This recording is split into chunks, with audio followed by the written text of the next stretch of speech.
काफ़ी टाइम बाद इस सीज़न की पहली बारिश देखने को मिली है। कुछ इस तरह का माहौल है और ठंड भी जो है वो बहुत ज़्यादा है आज।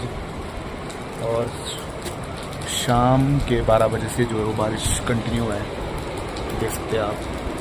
तो आप भी मुझे कमेंट बॉक्स में बता सकते हैं कि आपके यहाँ पे बारिश हो रही है या नहीं हो रही है।